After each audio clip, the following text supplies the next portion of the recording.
इन्नल हम्दलिल्लाहि नहमदुहु व नस्तईनुहु व नस्तगफिरुह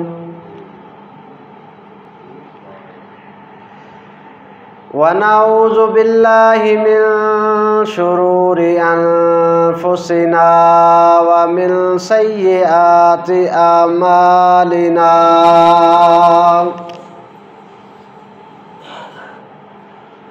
मन यहदिहिल्लाहु फला मुज़िल्ल लहु व मन युज़लिल फला हादिय लहु व अशहदु अल्ला इलाहा इल्लल्लाहु वहदहु ला शरीका लहु व अशहदु अन्ना मुहम्मदन अब्दुहु व रसूलुहु। या अय्युहल्लज़ीना आमनुत्तकुल्लाहा हक्का तुकातिह वला तमूतुन्ना इल्ला व अंतुम मुस्लिमून।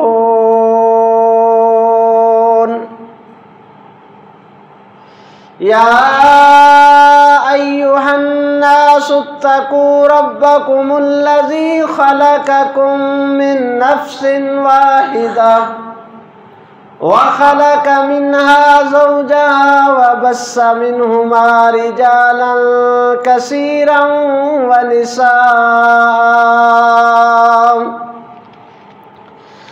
वत्तकुल्लाहल्लज़ी तसाअलून बिही वल अर्हाम इन्नल्लाहा काना अलैकुम रकीबा। या अय्युहल्लज़ीना आमनुत्तकुल्लाह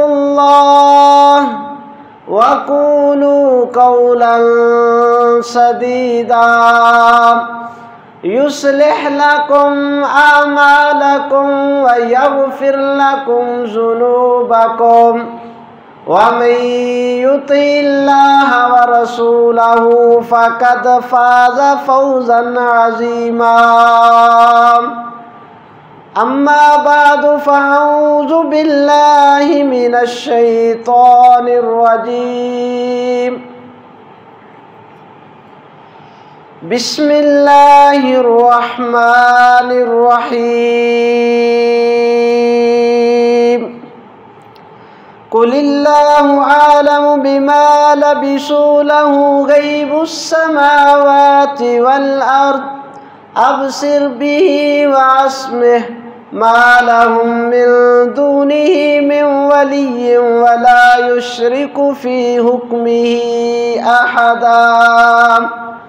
वत्लु मा ऊहिया इलैका मिन किताबि रब्बिका ला मुबद्दिल लिकलिमातिही वलन तजिद मिन दूनिही मुल्तहदा। वस्बिर नफ्सका मअल्लज़ीना यदऊन रब्बहुम बिलगदाति वल आशी युरीदून वजहा वला तादु ऐनाका अन्हुम तुरीदु ज़ीनतल हयातिद दुनिया वला तुति मन अग़फ़लना क़ल्बहु अन ज़िक्रिना वत्तबअ हवाहु व काना अम्रुहु फ़ुरुता।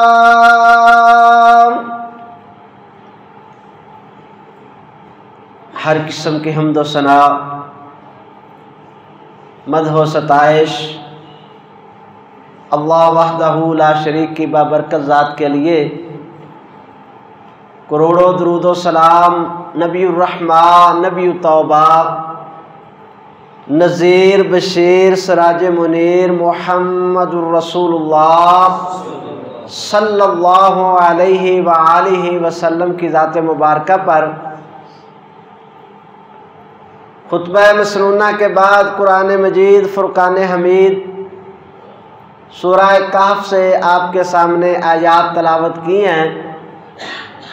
अल्लाह तबारक व तआला से दुआ है कि वह मालिक अपनी फ़ज़ल, रहमत, अनायत और तौफ़ीक़ के साथ जो मैं अर्ज़ करना चाहता हूँ शरह सदर से अर्ज़ करने की तौफ़ीक़ अता फ़रमाए और वो मालिक अपनी रहमत से सुनकर सुनाकर इस पर अमल करने की तौफ़ीक़ अता फ़रमाए। अल्लाह की तौफ़ीक़ से जुमा के दिन खुतबा शुरू होने से पहले मस्जिद के अंदर आने वाले अहबाब कराम अल्लाह तबारक व तआला का जिस कदर ज़्यादा शुक्र अदा किया जाए उस कदर ही ज़्यादा अल्लाह की नेमतें जो हैं वो आती हैं। एक नेकी पर अगर अल्लाह का शुक्र अदा करें तो कई और नेकियां अल्लाह उस बंदे की तौफ़ीक में लिख देते हैं। सुस्ती और गफलत जो है ना, ये इंसान को जो है वो शैतान का जो है वार चलने में सबसे बड़ी शैतान की जो मददगार चीज़ साबित होती है वो ये सुस्ती और जो है गफलत है। गफलत में वो बंदे पर वार करता है। तो अल्लाह से दुआ किया करें कि अल्लाह हर लम्हे अपनी रहमत के साथ हमें हमारे नफ्स के सुपुर्द ना करे बल्कि अपनी रहमत के साथ हमारे मामलात दुरुस्त रखे। नबी पाक इस्लाम ये दुआ आपने अपनी प्यारी बेटी हज़रत फ़ातिमा रज़ी अल्लाह ताला अन्हा को सिखाई। आपने फरमाया, बेटा ये दुआ जो है वो पढ़ती रहा करो, अल्लाहुम्मा रहमतक अर्जू फला तकिलनी इला नफ्सी तरफ़त आइन वास्लिह ली शानी कुल्लहु ला इलाहा इल्ला अंता। ऐ अल्लाह, हम तेरी रहमत के तलबगार हैं, तो अपनी रहमत के साथ तेरी रहमत की उम्मीद रखते हैं, तो अपनी रहमत के साथ जो है हमारे मामलात दुरुस्त फरमा दे और हमें हमारे नफ्स के सुपुर्द ना करना। नफ्स क्या चीज़ है? नफ्स इंसान को सरासर जो है वो बुराई के ऊपर उभारता है।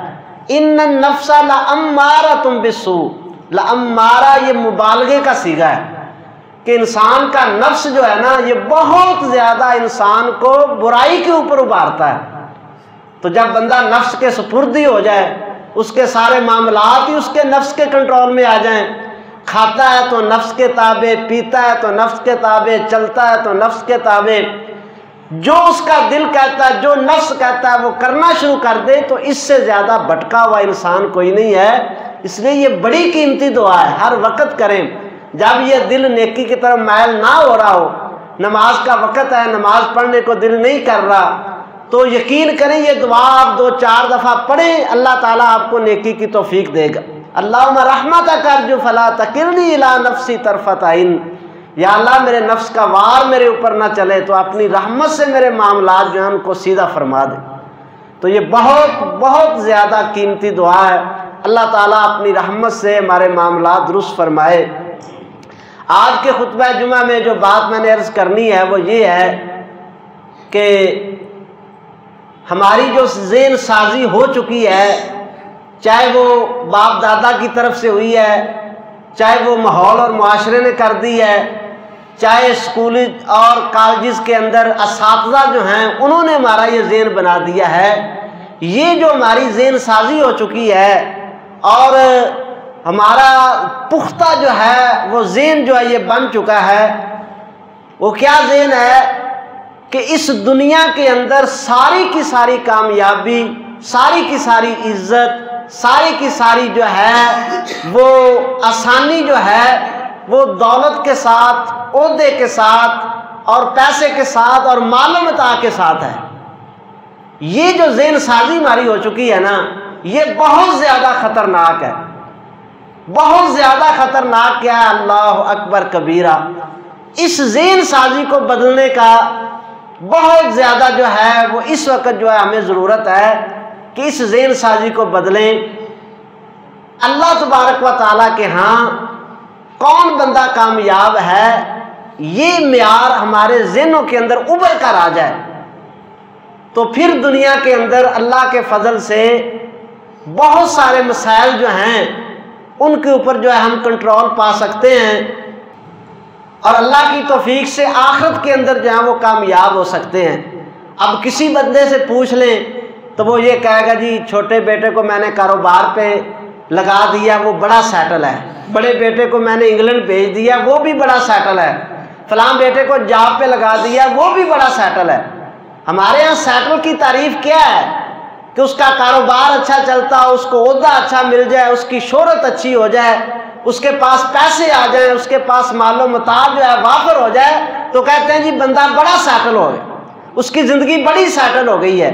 तो आज मेरे भाई यही अर्ज करना चाहता हूँ कि कुरान और हदीस किसको सेटल कहते हैं और कौन बंदा जो है वो सेटल होकर, सेट होकर, बेहतरीन होकर, कामयाब होकर अपनी ज़िंदगी जो है उसको गुजार रहा है। ये जाविये और ये म्यार और ये जो हमने ज़ीन साजी की है ना, इसके ऊपर थोड़ा सा हमने गौर करना है। अल्लाह की तौफीक से अल्लाह हमें तौफीक दे और हमें सही सही मापने और सही सही तोलने की तौफीक अता फरमा दे।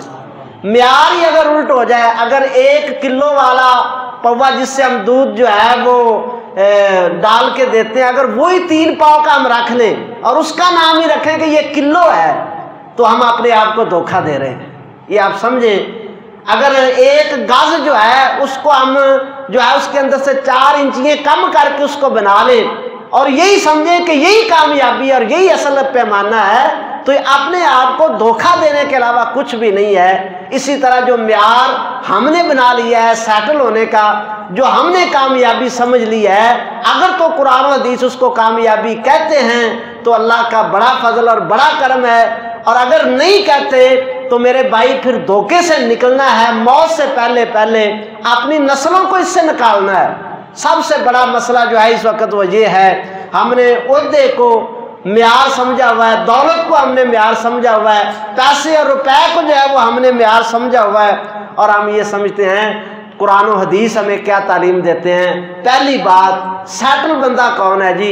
अल्लाह का कुरान कहता है, अल्लाह की इज्जत की कसम है, जिस बंदे के दिल के अंदर अल्लाह ताला ने तौहीद की मोहब्बत रख दी है ना, तौहीद उसको अल्लाह ताला ने अता कर दी है जी। कुरान कहता है सबसे बड़ा सेटल ये आदमी है, ये कामयाब आदमी है, ये बहुत कामयाब आदमी है जिसको अल्लाह ने तौहीद का फाम अता कर दिया है।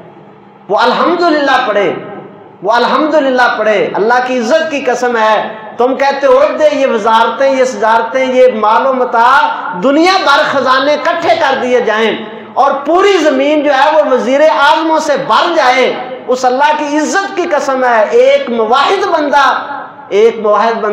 ये वजीर आजम और ये सुदूर जो हमारे और बड़े बड़े जो बहुत ज्यादा कहते हैं जी, बहुत ज्यादा सेटल हैं, एक एक केस का 1-1 करोड़ रुपया लेने वाले भी वकील हैं, इससे भी ज्यादा लेते हैं। जब उनसे कुल अल्लाह सुनी जाती है तो उनको नहीं आती। अल्लाह की इज्जत की कसम है, मुझे बताएं यार, ये बंदा सेटल है? जिसको कुल अल्लाह भी नहीं आती वो बंदा सेटल है अपनी जिंदगी के अंदर? वो ये समझता है कि वो बड़ा कामयाब हो चुका है। अल्लाह अकबर कबीरा। और कल परसों ही किसी भाई ने व्हाट्सएप पे एक क्लिप भेजा है, साबका सदर साहब भी हैं, शायद पता नहीं वज़ीर आज़म भी रहे हैं, बिस्मिल्लाह पढ़ने लगे हैं तो बिस्मिल्लाह नहीं पढ़ सके। बिस्मिल्लाह रहमान, मेरे भाइयों, बिस्मिल्लाह जिस बंदे की जुबान पे नहीं आई, उस जैसे मैं ये कहना चाहता हूं कि पूरी जमीन के बराबर भी वजीर आजम और सदर इकट्ठे हो जाएं, उस बंदे की जुत्ती का मुकाबला नहीं है जिसको अपने अल्लाह की पहचान है। ये बंदा सेटल है जी, जिसने अपने रब को पहचान लिया है, जिसने तौहीद को जो है वो समझा है कि मुझे पैदा किसने किया है और मुझे क्यों पैदा किया है, जिसने अकीदा तौहीद को समझा, वो दुनिया के अंदर सेटल हो गया है। भला उसको औलाद मांगता रहा, नहीं मिली, उसको रोजी मांगता रहा, अल्लाह ने नहीं फरावानी दी, उसको किराए के मकानों में धक्के खा के चला गया, लेकिन अपने अल्लाह से गद्दारी नहीं की उसने। वो बंदा कभी सेटल नहीं हो सकता। वो औरत, वो मोमिना, वो मोमिन कभी सेटल नहीं है जो औलाद लेने के लिए दर दर के धक्के खाते हैं, जो शिफा लेने के लिए दर दर के धक्के खाते हैं और शिरकिया तवीज़ अपने गलों में बांधे फिरते हैं। वो बंदे कभी सेटल नहीं है। सेटल वो बंदा है जिसने तकलीफ को बर्दाश्त किया, जिसने हर तरह की बीमारी को बर्दाश्त किया, लेकिन अपने अल्लाह के साथ उसने गद्दारी नहीं की। हकीकत के अंदर ये बंदा सेटल है, भले दुनिया का कुछ भी नहीं है उसके पास। मैं आगे इंशाल्लाह आपके सामने मिसालें रखूंगा दुनिया में सेटल बंदे किस तरह तर्ज अमल लेकर इस दुनिया से चले गए और कैसी जिंदगी गुजार के इस दुनिया से चले गए। सरे दस्त आप ये नुक्ता एक ज़हन में रखें और पूरे खुले ज़हन के साथ इस पे सोचो विचार करें, जिंदगी का जायजा लें। कहीं मेरी जिंदगी के अंदर कोई शिरकिया अमल तो नहीं है, कहीं जाकर मैं अपने रब की तौहीद के साथ गद्दारी तो नहीं करता। अगर करता है तो फिर तेरे ओहदे भी बर्बाद हो गए, तेरी दौलतें भी बर्बाद हो गई, तेरी शोहरतें भी जो है वो खत्म हो गई। अल्लाह अकबर कबीरा, पल्ले में कुछ भी नहीं रहा अगर तौहीद नहीं है। ये बंदा सेटल है जी, जिसको अल्लाह ताला ने तौहीद का फार्म दे दिया, वो पूरे फार्म के साथ जिंदगी बसर कर रहा है। दुनिया की हर तकलीफ, हर बीमारी, दुनिया की हर जो है वो दर्द सहने के लिए तैयार है, वो अपनी जान देने के लिए तैयार है, लेकिन तौहीद में जर्रा भर बराबर भी जो है वो अल्लाह के साथ शिरक की आमेज़श नहीं करता। ये बंदा जो है वो सेटल है, जिसको तौहीद और सुन्नत के साथ मोहब्बत हो गई, जिसने तौहीद का हक अदा किया, जिसने नबी पाक अलैहिस्सलाम की सुन्नत का हक अदा किया है। ये बंदा जो है हकीकत के अंदर जो है अल्लाह ताला ने इसको सेटल कर दिया है और ये सेटल हो चुका है। अल्लाह की नज़र के अंदर ये सेटल है। अल्लाह ताला इसको पार लगाएगा, किनारे लगाएगा और अल्लाह अपनी रहमत वाली जगह जो है इस बंदे को अता करेगा। और दूसरा वो बंदा सेटल है जी, जिस बंदे को अल्लाह अकबर कबीरा, जिस बंदे को ये समझ आ गई कि मेरी ज़िंदगी का सबसे कीमती असासा नमाज है, वो बंदा सेटल है। सबसे कीमती असासा नमाज है, वो बंदा सेटल है जी। नबी पाक अलैहिस्सलाम से, ये मैं अपनी तरफ से बातें नहीं कर रहा, नबी पाक अलैहिस्सलाम से पूछा गया अय्युन नासी खैरुन मंजिलतन या रसूल अल्लाह, अल्लाह के प्यारे रसूल दुनिया में सबसे ज़्यादा सेटल कौन है? अय्युन नासिन खैरुन मंजिलतन, दुनिया में सबसे ज्यादा उम्दा जिंदगी वाला सेटल बंदा जो है वो कौन है? तो आपने फरमाया मन ला युशरिक बिल्लाहि शैया, वो सेटल है जिसने अल्लाह के साथ शिरक नहीं किया।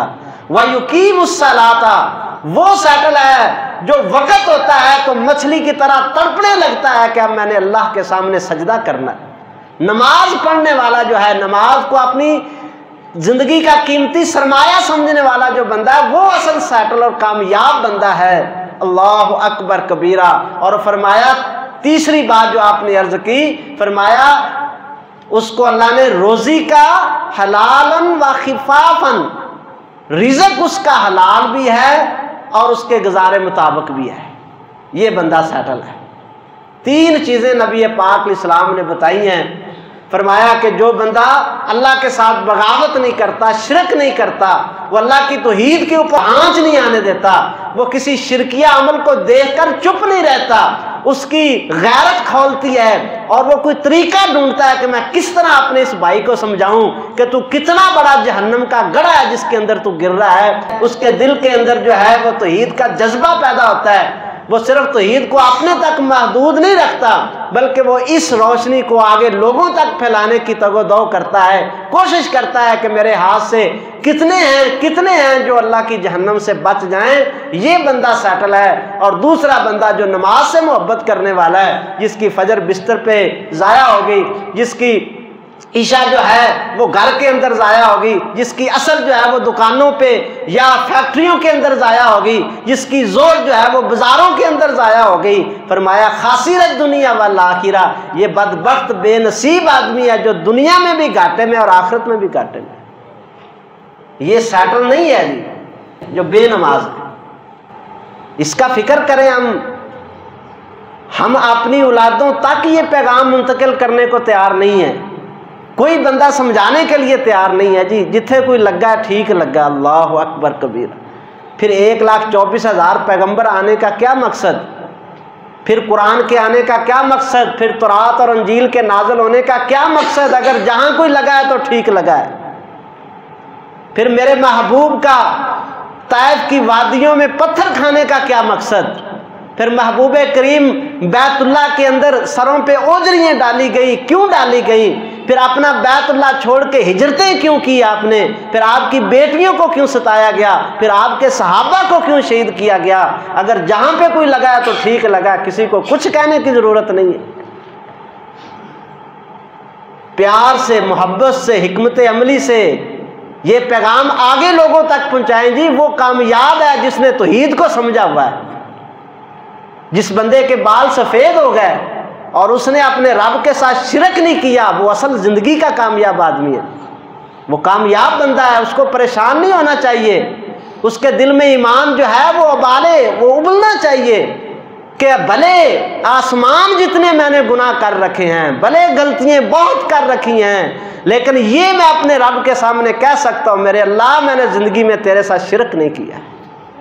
ये असल कामयाब आदमी है। और जो नमाज के साथ मोहब्बत करने वाला है, नमाज नहीं जाती, सब कुछ जाता चला जाए, वो नमाज नहीं छोड़ता है। कद अफलल मोमिनून अल्लज़ीना हुम फ़ी सलातिहिम ख़ाशिऊन, ये सेटल है जी। कुरान कहता है कामयाब हो गए, ये सेटल हो गए जिन्होंने नमाज जो है, जो फजर के अंदर रोते हैं, जो तहज्जुद में आंसू बहाते हैं, अल्लाह का कुरान कहता है, नबी अलैहिस्सलाम का फरमान कहता है, ये बंदे असल सेटल हैं। गधों की तरह सारी रात सोए रहे और सुबह जो है वो कोल्लू का बैल जो है उसकी तरह दुनियादारी करते रहे, और रात को मुर्दा लाशों की तरह सोए रहे, और ये समझे कि हम बड़े सेटल हैं, ज़िंदगी बड़ी इत्मीनान के साथ चल रही है जी। पूछे तो कहते हैं जी माशाल्लाह अल्लाह ने सब कुछ दिया हुआ है। भाई नमाज भी पढ़ते हो? नहीं जी, वो तो वक़्त नहीं मिलता। यानी हमने ये समझा दुनिया का जो माल है यही सब कुछ है। बस खुश होना चाहिए, फ़ख्र करना चाहिए और अल्लाह का शुक्र अदा करना चाहिए उस बंदे को जो 5 वक्त नमाज पढ़ता है। असल सेटल तो वो बंदा है। और फरमाया रोज़ी का कफ़ाफ़न, अल्लाह ने उसको उसकी गुज़रान के मुताबिक रिज़्क़ हलाल भी दिया हुआ है। ये बंदा काबिल इज़्ज़त है, ये बंदा काबिल फ़ख्र है, और ये बंदा अल्लाह की निगाह के अंदर सेटल है। म्यार ये सेट करें जी कि अल्लाह के यहाँ दुनिया के अंदर इज़्ज़तमंद और आखिरत के अंदर इज़्ज़तमंद कौन है। ये जो म्यार उल्टा हमने कर दिया है ना, पैसा इज़्ज़त है, दौलत इज़्ज़त है, शोहरत इज़्ज़त है, ओहदा इज़्ज़त है, हुकूमत इज़्ज़त है। अगर हुकूमत इज़्ज़त होती तो फ़िरौन और नमरूद जो हैं वो बदबख्त क्यों होते। अगर पैसा जो है ये इज़्ज़त होती तो फिर कुरून को सबसे बड़ा इज़्ज़तमंद होना चाहिए था, और अगर जो है वो वजारतें होती इज़्ज़त तो फिर हमान को सबसे बड़ा इज़्ज़तमंद होना चाहिए था। लेकिन आप जानते हैं कि नाम मिट गए, कोई नाम रखने और नाम लेने के लिए तैयार नहीं है। ये बाइसे इबरत है मेरे भाइयों, ये सोचने वाली बात है। इतने इतने इख्तिदारों इख्तियारों वाले आज उनका कोई नाम लेने वाला नहीं है। और हजरत अबू हुरैरा जैसे वो बोरिया नशीन जिनको ना खाने को मिलता था ना पीने को मिलता था, जब उनका नाम आता है तो एहतराम से आंखें झुक जाती हैं और मोहब्बत से दिल भर जाता है। ये असल सेटल लोग थे। अल्लाह अकबर कबीरा। नबी पाक इस्लाम ने ये म्यार जो हमने उल्टा किया है, अब सीधा करें इस म्यार को कुरान और सुन्नत की रोशनी में। सुनिए हदीस मुबारक, फरमाया रुब्बा अशासुन मदफून बिल अबवाब लौ अक़समा लल्लाहि ला अबर्रहु। फरमाया बहुत सारे अल्लाह के बंदे कोई जानता नहीं है जी, कोई पहचान नहीं है उनकी दुनिया में, ना उनको किसी ब्रांड का पता है, कपड़े का कोई ब्रांड नहीं जानते, ना कोई जूती का ब्रांड जानते हैं, ना किसी गाड़ी का ब्रांड उनको पता है, ना अच्छे कपड़े की पहचान है। सर के बाल बिखरे हुए हैं, मट्टी सरों में अटकी हुई है। अल्लाह अकबर। अशासुन, कोई उनको जो है इस कदर दुनिया का मालूम मता उनके पास नहीं है कि पहनने के लिए अच्छा कपड़ा उनके पास मुयसर नहीं है। मदफून बिल अबवाबी, पंजाबी में उन्होंने कोई अपने वेड़े नहीं चढ़न देंदा, कोई बूहे नहीं चढ़न देंदा, कोई औकात नहीं, कोई इज्जत नहीं है माशरे के अंदर। इसने बेड़ा गर्क किया। हम इज्जत बनाने के लिए पैसा होना चाहिए जी, बरादरी में सर उठाने के लिए फिर कोठी तो ऊंची होनी चाहिए ना जी, पता लगे जनाब कोठी पाई। अल्लाह अकबर कबीर। लो जी हम रिश्तेदार की कहेंगे, इसने बेड़ा गर्क किया। फरमाया कोई उसकी जान पहचान नहीं है, कोई उसको जानता नहीं है, ना बरादरी में इज्जत है, ना माशरे में इज्जत है, ना मोहल्ले के अंदर उसको कोई जान पहचान है। मदफून बिल अबवाबी, दरवाज़ों से बहकाया हुआ है, कोई उसको अपने दरवाजे पे चढ़ने को देने के लिए तैयार नहीं है। अगर वो बेचारा जवान हो शादी करना चाहे, माशरे में कोई रिश्ता देने के लिए तैयार नहीं। किसी ने मशवरा लेना हो ना तो उस बंदे से कोई मशवरा करने के लिए तैयार नहीं है कि इन्हें की मशवरा करना है, अपने को कुछ नहीं। अल्लाह अकबर कबीरा। लेकिन सैटल कितना है अल्लाह की निगाह में। लो अक़सम अल्लाह ला बरहु, उस अल्लाह की इज़्ज़त की कसम है, अगर वो कसम उठा दे कि आज मेरा अल्लाह बारिश करेगा, अल्लाह उस दिन बारिश कर देता है। अल्लाह के यहाँ इतना सैटल है वो। ये है सैटल होने का मेयार कि उस अल्लाह की नज़र में भी हमारी कोई औकात वक़्त और वैल्यू हो, उस अल्लाह की नज़र में भी हमारी कोई इज़्ज़त हो। सारी इज़्ज़तें दुनिया के अंदर तलाश करते फिरते, इन्ना अक्रमकुम इंदल्लाहि अत्काकुम, अल्लाह के यहाँ तो इज़्ज़त उसकी बनेगी जो अल्लाह से डरने वाला है, उसकी बनेगी। और अल्लाह से डरने वालों का तर्ज़ अमल क्या है? फरमाया इन्नहा लकबीरतुन इल्ला अलल खाशिईन, नमाज बड़ा भारी अमल है लेकिन अल्लाह से डरने वालों के लिए भारी नहीं है। उनकी तो मोहब्बतों का ख़जाना है, उनकी तो आंखों की ठंडक है, उनके तो दिल का चैन है, वो तो बेकरार हो जाते हैं अजान सुनकर। वो तो जैसे बगैर पानी के मछली तड़पती ऐसे तड़पने लगते हैं कि मैं अल्लाह के सामने सजदा रेज हो जाऊं। इल्ला अलल खाशिईन, अल्लाह से डरने वाले जो हैं वो नमाज की पाबंदी करते हैं। आप कसम उठा सकते हैं, आप जो है कि जो 5 वक़्त पूरी तवज्जो के साथ, कोई नागा नहीं है उसकी ज़िंदगी का, गर्मी है सर्दी है, मौसम कैसा है, हालात कैसे हैं, सेहत कैसी है, वो मस्जिद में आता है, आप गवाही दे सकते हैं कि ये अल्लाह से डरने वाला है। लेकिन हमने तो नमाज को मनपसंद डिश बनाया हुआ है, जब दिल चाह खा ली बस ठीक है, जब दिल चाह तो ना खाई। मनपसंद डिश ना बनाए, अल्लाह का हुक्म समझे, अपनी ज़िंदगी का सबसे बड़ा मकसद समझे।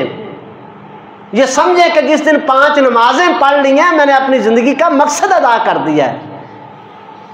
दूसरे अल्फाज में सैटल आदमी वो है जो नमाज की जमात उसकी रह गई है, नमाज का वक़्त अभी है, पढ़नी है उसने, जमात उसकी रह गई किसी मसरूफियत में, तो वो सर पकड़ के बैठ जाए, आंसू बहाए, रोए और आखे यार की अनेर हो गया, आज मेरी जमात रह गई है। हकीकत के अंदर ये बंदा सैटल है, जिसको अपनी नमाज का फ़िक्र है, जिसको जमात का फ़िक्र है। 1 पढ़ ली, 2 पढ़ी नहीं, 2 पढ़ ली, 3 पढ़ी नहीं, कभी जमात के साथ पढ़ ली, कभी बगैर जमात के पढ़ ली।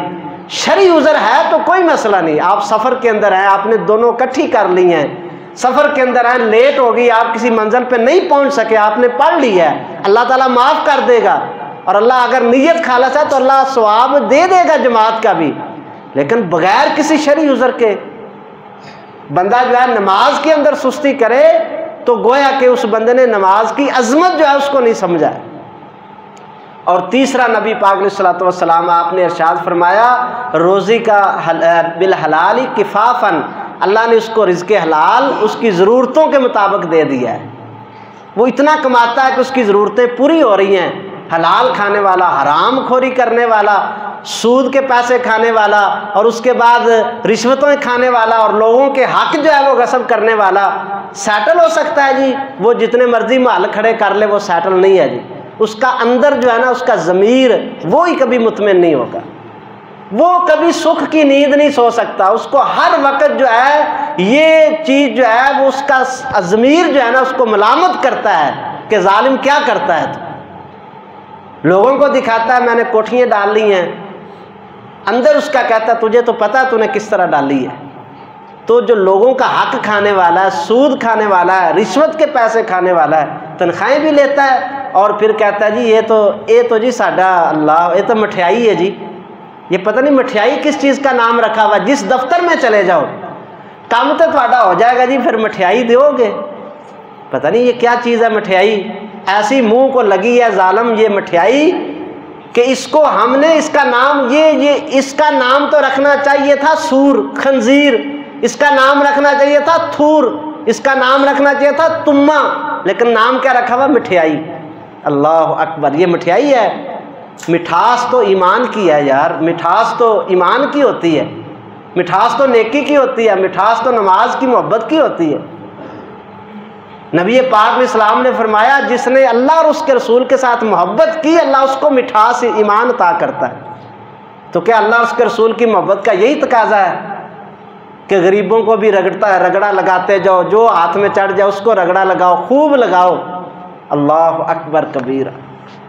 मेरे भाई ये ज़िंदगी बिल्कुल मुख्तसर है और ख़त्म होने वाली। फरमाया कि थोड़ा रिज़्क़ है उसके पास, इसलिए मैं कहता हूँ घबराया ना करे जिनकी आमदन थोड़ी है, जिनके अखराजात ज़्यादा, आमदन थोड़ी है, जिनको अभी तक नौकरी नहीं मिल रही, जो अभी तक जो है वो किसी परेशानी के अंदर है, लेकिन अकीदा तौहीद उनको अल्लाह ने दिया है, नमाज की नेमत अल्लाह ने उसको दी है। वो इधर उधर मुंह नहीं मारता, वो हराम की तरफ नज़र नहीं उठाता।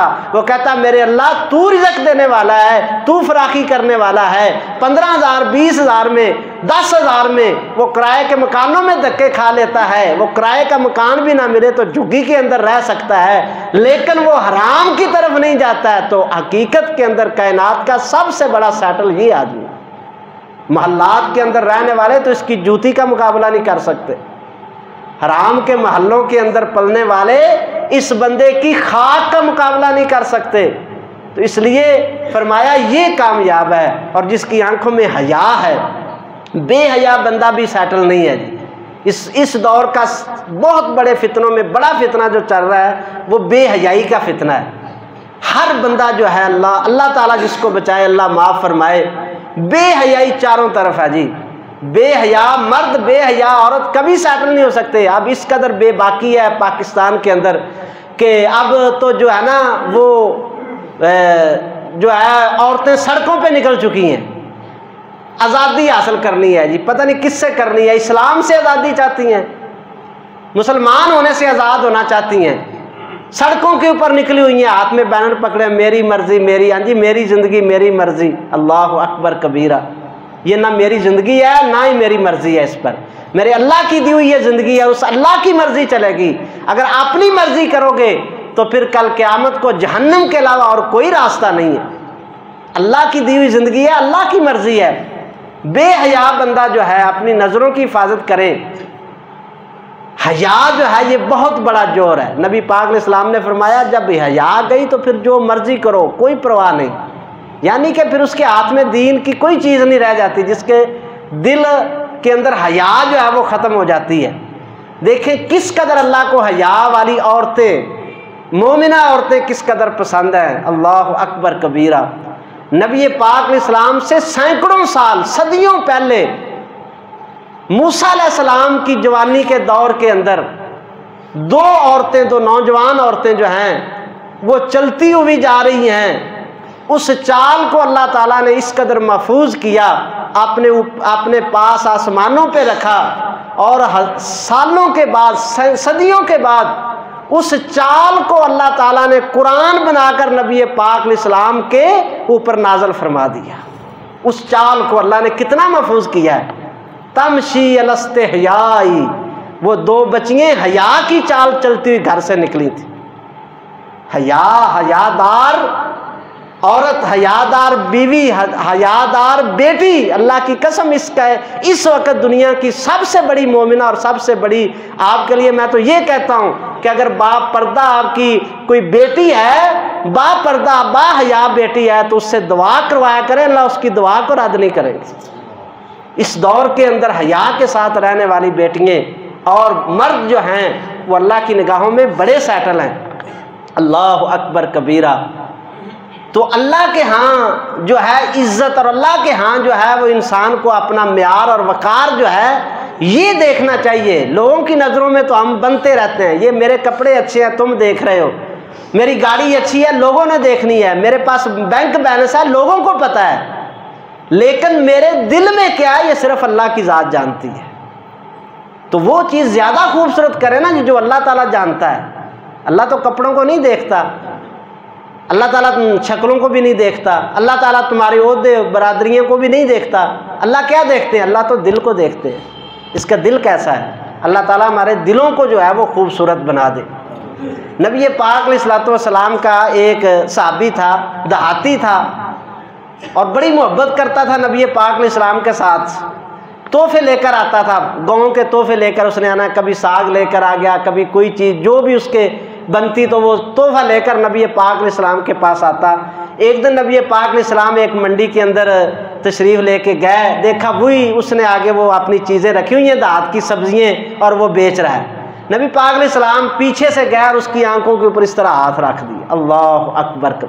ये इज़हार मोहब्बत था नबी पाक अलैहिस्सलाम का अपने सहाबा के साथ। और आप जानते हैं कि नबी पाक अलैहिस्सलाम गरीबों के साथ, मस्कीनों के साथ और गुरबा के साथ बहुत ज़्यादा मोहब्बत करते थे, बहुत मोहब्बत किया करते थे।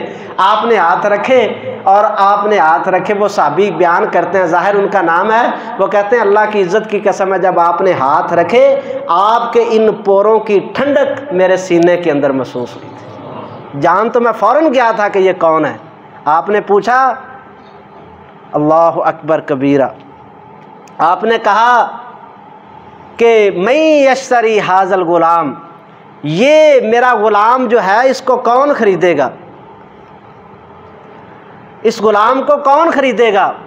अल्लाह अकबर कबीरा। तो वो साहबी जो हैं वो कहने लगे अल्लाह के रसूल, मुझे बेचोगे इस गरीब फ़कीर ग़ुलाम को, इसकी फिर कोई कीमत नहीं लगेगी, फिर तो मेरी कोई कीमत नहीं देगा, मैं तो गरीब और मस्कीन आदमी हूँ, मुझे कौन ख़रीदेगा। तो नबी पाक अलैहिस्सलातु वस्सलाम ने क्या जुमला इरशाद फरमाया।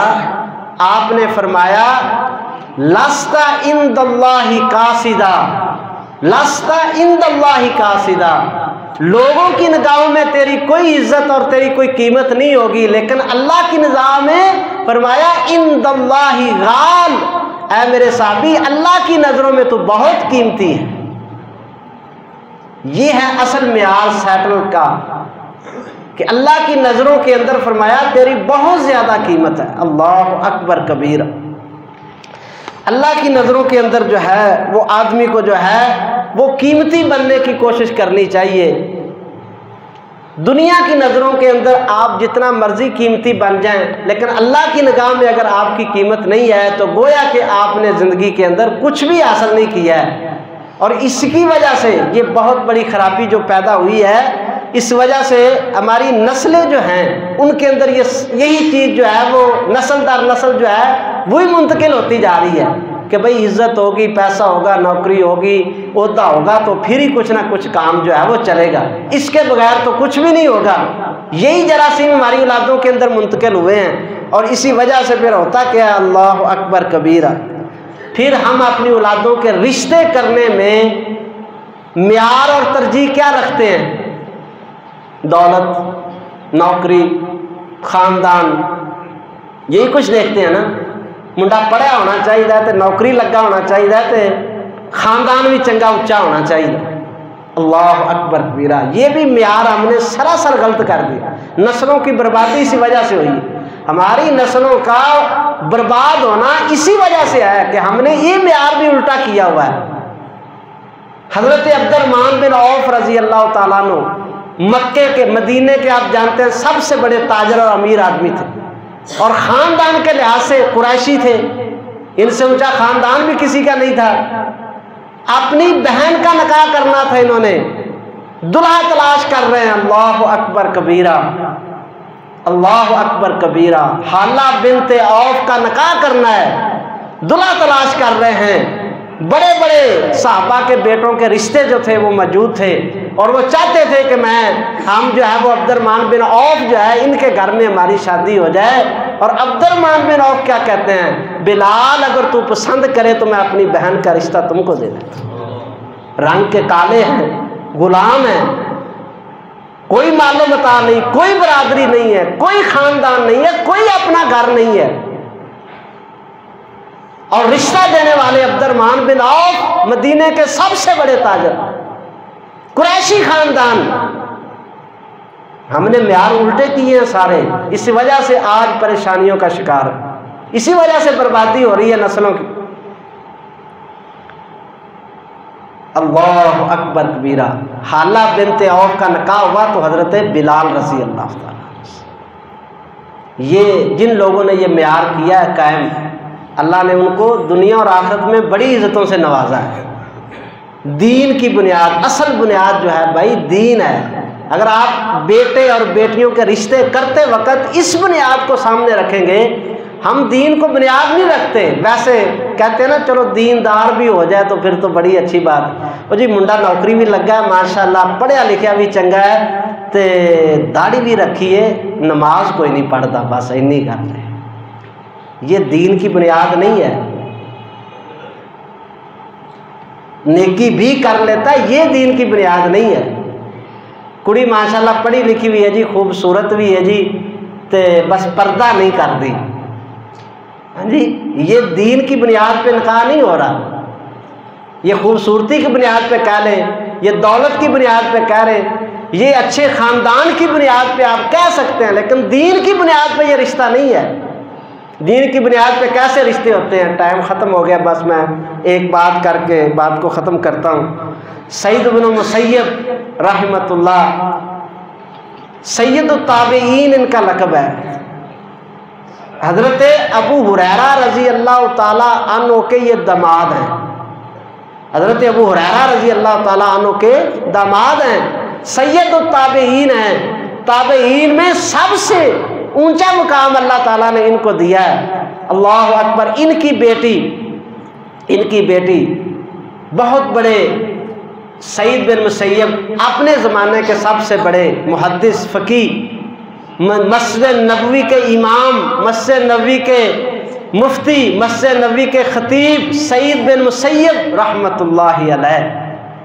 वक़्त का हुक्मरान जो है 46 मुरब्बा मील पर जिस हुक्मरान की हुकूमत फैली हुई है, मरवान बिन अब्दुल मलिक, वो अपने बेटे के लिए रिश्ता का पैगाम भेजता है कि सईद बिन मुसय्यब रहमतुल्लाह अलैह कहते हैं सईद बिन मुसय्यब को जाकर पैगाम दो कि मैं अपने बेटे वलीद के लिए, जो मेरे बाद बादशाह बनने वाला है मुसलमानों का, उसके लिए मैं हज़रत सईद बिन मुसय्यब की बेटी का रिश्ता मांगता हूँ। उनको कहें कि वो अपनी बेटी का रिश्ता मेरे बेटे के साथ कर दें। साथ एक और बात भी पेशकश की, इसलिए कह रहा हूँ कि वो हमारे महल में आएगी, वो कुरान की हाफिज़ा है, वो हदीस की हाफिज़ा है, तो आगे हमारी जो है ना हमारे घर की भी तरबियत करेगी।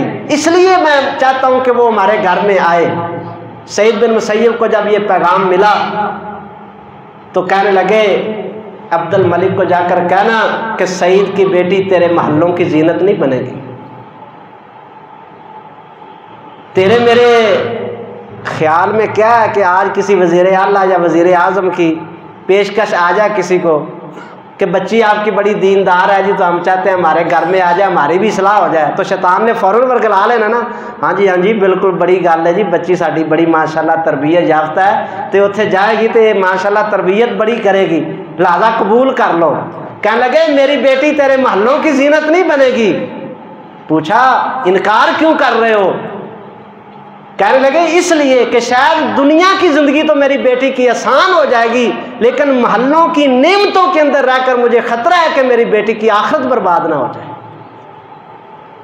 मेरी बेटी की कहीं आखिरत बर्बाद ना हो जाए, इसलिए मैं नई रिश्ते को कबूल कर रहा। हमें तो दुनिया की फ़िक्र होती है ना जी, दुनिया की फ़िक्र होती है, आखिरत की तो कोई फ़िक्र ही नहीं होती। तो उन्होंने आखिरत की फ़िक्र की। अल्लाह अकबर। और आगे सुनने वाली जो बात असल बात है वो क्या है? एक बादशाह का रिश्ता ठुकरा के बेटी का रिश्ता किसको दे रहे हैं? मजलिस में आने वाला एक गरीब सा माड़ा सा बंदा है, अबू विदा उसका नाम है, शागिर्द है, हदीस पढ़ने आता है, नौजवान है। उसको कहते हैं अबू विदा हल तुरीद अन ततज़व्वज, तू चाहता है कि तेरी शादी हो जाए? वो आगे से क्या जवाब देते हैं? कहते हैं मैं ज़व्विजुनी, उस्ताद मोहतरम मुझे कौन रिश्ता देगा, मेरी शादी कैसे हो सकती है? क्यों? कहते हैं वोलिदा यतीमन व आशा फ़कीरन व लईसा ली इंदी इल्ला सलासत दराहिम। कहते हैं मुझे किसने रिश्ता देना है, यतीम हूँ, बाप कोई नहीं था, बचपन से बाप फौत हुआ है, और मैंने फ़कीरी के अंदर अपनी जवानी जो है वो इसको परवान चढ़ाया है, और इस वक्त भी 3 दिरहम के अलावा मेरे पास कुछ भी नहीं है, मुझे कौन रिश्ता देगा? तो वो कहते हैं तू शादी करेगा? कहते हैं जी करूँगा। वहाँ से उठे, घर चले गए अपनी बेटी के पास। वो बेटी मा तहता अदीमुस समाई अफ़क़उ मिनहा वला अहफ़ज़, उस ज़माने में आसमान के नीचे उस बेटी से ज़्यादा कुरान का हाफिज भी कोई नहीं था और हदीस का हाफिज भी कोई नहीं था। उस बेटी के पास गए, जाकर कहते हैं बेटी मैंने तेरे लिए एक नौजवान का इंतखाब किया है, भले दुनिया का उसके पास कुछ भी नहीं है, लेकिन मुझे यकीन है कि उसका अखलाक और उसका ईमान जो है वो तेरी आखिरत को संवार देगा, तू उसके साथ शादी कर लेगी।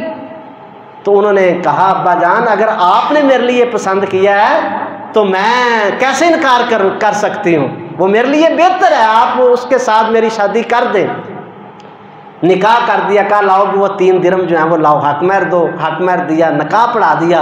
कोई तकरीब नहीं है, कोई कुछ भी नहीं है। उधर से उठे बेटी का जो है उसके साथ जो है वो निकाह पढ़ा दिया, वो वहाँ से उठा भागा घर की तरफ, घर चला गया जी मैं कोई जाकर कोई घर वालों को बताऊँ, कुछ सेटिंग मैटिंग कर लूँ।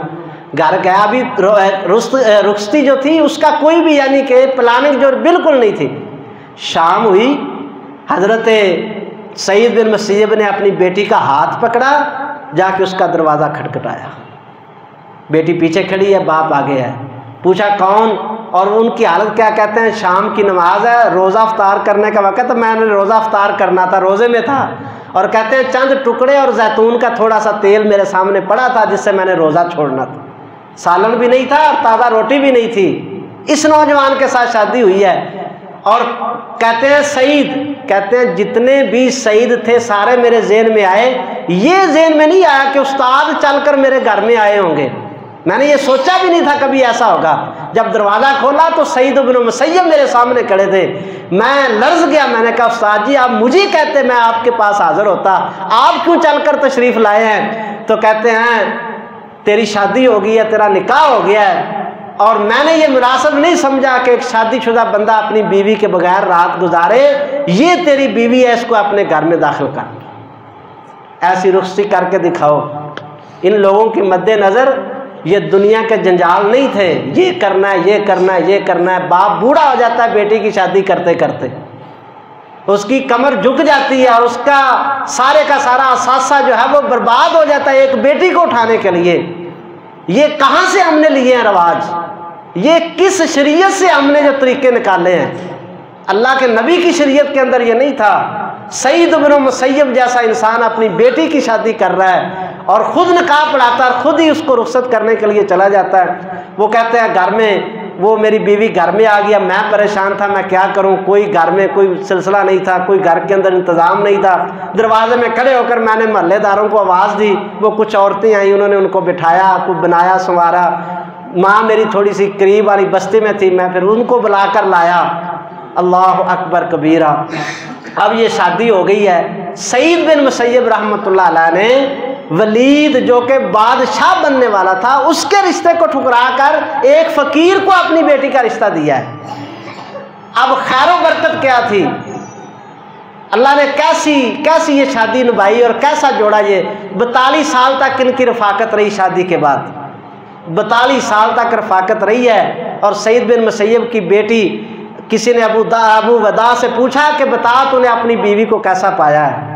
कहते हैं सव्वामन कव्वामन, कहते हैं मैंने देखा है वो रोज़े रखती है, मैंने देखा है वो रातों को क़याम करती है, मैंने देखा है अल्लाह की ज़मीन पे सबसे ज़्यादा कुरान की हाफ़िज़ा है, हदीस की हाफ़िज़ा है। और कहते हैं 42 सालों में एक ऐसा मौका नहीं आया कि उसने मेरी नाफरमानी की। 42 सालों में एक मौका नहीं आया। ये बड़े बड़े रिश्ते जो लेते हैं ना, और बड़े बड़े रिश्ते, अमीर अमीर रिश्ते, और जनाब ये ड्रामे और वीडियो की पैदाइश जो है, जो ड्रामे देख देख कर बेड़ा गर्क कर देती हैं, पहले दिन ही घर में आती हैं, इतने इतने लंबे मुतालबे रखती हैं, खामद बेचारा परेशान हो जाता है, पहले दिन ही झगड़े शुरू हो जाते हैं। 42 साल कहते हैं एक मौका नहीं आया मैंने अपनी बीवी को कुछ कहा और उन्होंने मेरी नाफरमानी की। अच्छा, अल्लाह अकबर कबीरा। अब तजस्सुस बढ़ा तो किसी ने उनकी बीवी से पूछा बता तूने अबू विदा को कैसा पाया जिसको तेरे बाप ने तेरे लिए मुंतखब किया था, वलीद को छोड़कर तेरे बाप ने इस फ़कीर के पल्ले में बांधा था, कैसा पाया है? अल्लाह अकबर कबीरा। कहती हैं मुझे अल्लाह की इज़्ज़त की कसम है 42 सालों में एक बार भी किसी बात में हमारा घर में इख्तलाफ नहीं हुआ है, कभी इख्तलाफ नहीं हुआ। अगर मैंने कुछ कर दिया है तो अल्हम्दुलिल्लाह कहा है, अगर कुछ गलत भी होगा तो तब भी अल्हम्दुलिल्लाह कहा उन्होंने। ये है खैर बरकत वाली ज़िंदगी, ये हैं इस्लामी ज़िंदगी, और ये मेयार हैं। जब हम दौलत को देखते हैं, शोहरत को देखते हैं, पैसे को देखते हैं, अब तो बर्बादी उतर गई है। अब औरतों की भी नौकरियां देखते हैं जी, कुड़ी अगर नौकरी लगी हो ना जी फिर तो बड़ी गल है। मुंडा की है अपाज है, लूला है, लंगड़ा है, काना है, की इन्हें कुछ नहीं करना जिंदगी के अंदर, इन्हें बीवी की कमाई खानी बस। ऐसी सोचें बन चुकी हैं हमारी, ऐसे मेयार है हमारे पास। जो घर की इज्जत थी उसको हमने ला के दफ्तरों के अंदर बिठा दिया। किस बाप की वो बेटी होगी जो बैंक के अंदर हजारों ग्राहकों को रोजाना डील करती है? किस वो नौजवान की बेटी और बहन होगी जो शॉपिंग मॉल के अंदर आवारा नजरों को रोजाना जो है वो बर्दाश्त करती है? खुदारा मेयारात जो है उनको सीधा करें, कुरान और सुन्नत के मुताबिक अपनी ज़िंदगी के मेयार बनाएं। अल्लाह खैर व बरकत जो है उसको नाजल फरमा देंगे और अल्लाह अपनी रहमतें जो है वो फरमा देंगे।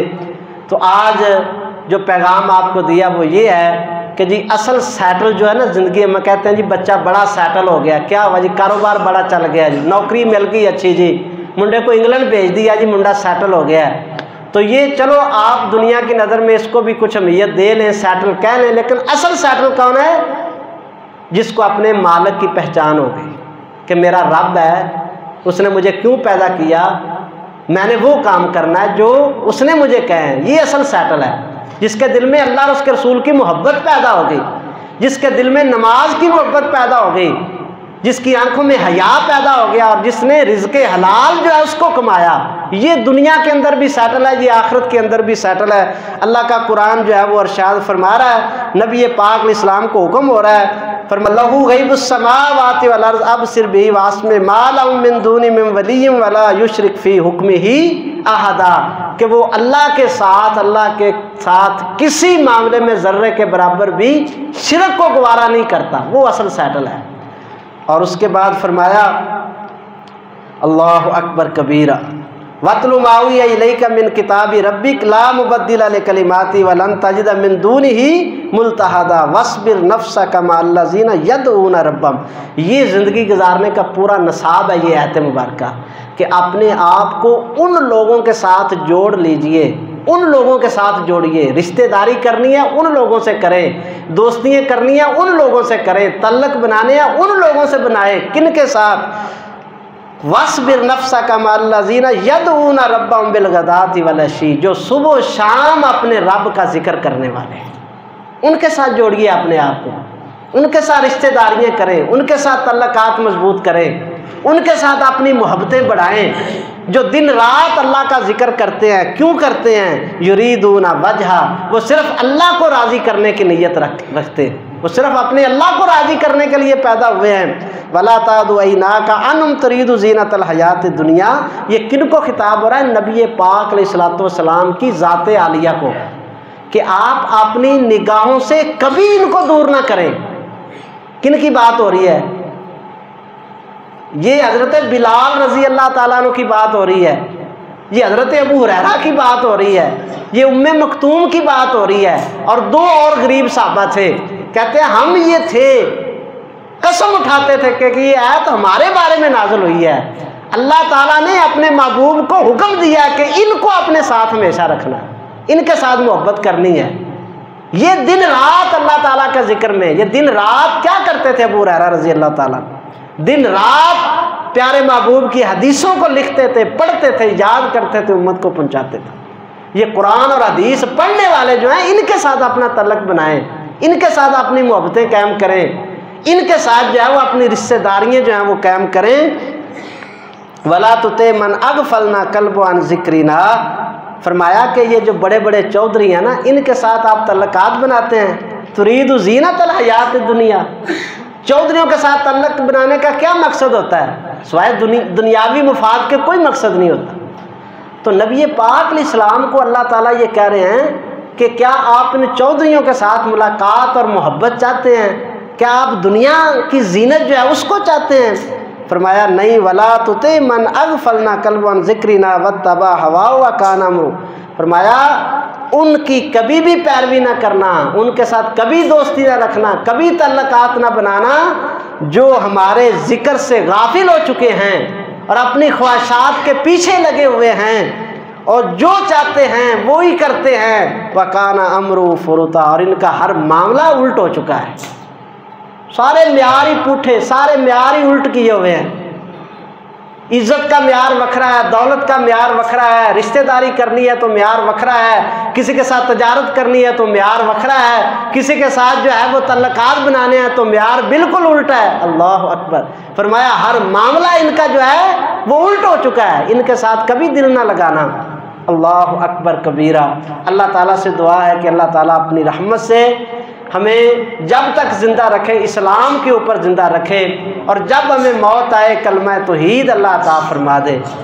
ज़रा पूरी तवज्जो के साथ दुआ फरमा दे, या अल्लाह तौहीद की दौलत हमारे सीनों के अंदर भर दे। मेरे अल्लाह हमारे जिस्म का एक एक कतरा निकल जाए, लेकिन तौहीद जो है हमारे दिलों से ना निकले। वाला मरते दम तक हमारे दिलों में तौहीद जो है वो पैदा कर दे।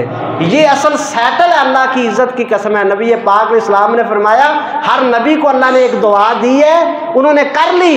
एक दुआ अल्लाह ने मुझे भी दी है, लेकिन मैंने उसको संभाल के रखा हुआ है। अल्लाह के रसूल आप कब करेंगे? फरमाया क़यामत के दिन करूँगा, हशर के मैदान में करूँगा। वो दुआ कैसी है? फरमाया वो दुआ ऐसी है कि जब कोई नबी करेगा वो दुआ अल्लाह कबूल करेगा। सब नबियों ने कर ली, मैंने नहीं की, अभी मैंने संभाल के रखा हुआ है। अल्लाह के रसूल आप किन के लिए करेंगे? आपने फरमाया कल क़यामत को हशर के मैदान में मैं अपने उम्मतियों के लिए करूँगा। यार इतना महबूब पैगम्बर अल्लाह ने दिया है, इतना गमखार पैगम्बर अल्लाह ने हमें दिया है, इस कदर अपने उम्मतियों की फिक्र करने वाले महबूब अल्लाह ने हमको दिए हैं। फरमाया वाहिया नाइलतुम मिन उम्मती मन ला युशरिक बिल्लाहि शैया। फरमाया मेरी उम्मत जितनी भी होगी मैदान हशर के अंदर, सबको मेरी दुआ मिलेगी, सबको शफात मिलेगी, सबको अल्लाह माफ़ करेगा। उस बदबद को नहीं करेगा जो मेरे साथ शिरक करने वाला।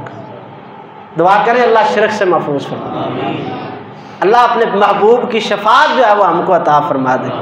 या अल्लाह नमाज की मोहब्बत हमारे दिलों में डाल दे। ये भी सैटल बंदा है जी जो नमाज पढ़ता है। क्यों? इसलिए मैदान हशर में सजदा वही करेगा अल्लाह के सामने जो दुनिया में सजदे करता था। कुरान कहता है कि जो बेनमाज हैं वो कल क़यामत को जो अल्लाह के सामने सजदा करना चाहेंगे नहीं कर सकेंगे। उनकी कमर जो है इस तरह तख्ते की तरह हो जाएगी, वो इस तरह गुद्दी के बल नीचे गिरेंगे, आगे की तरफ सजदा नहीं कर सकेंगे। अल्लाह ताला में उस मौके से महफूज फरमाए।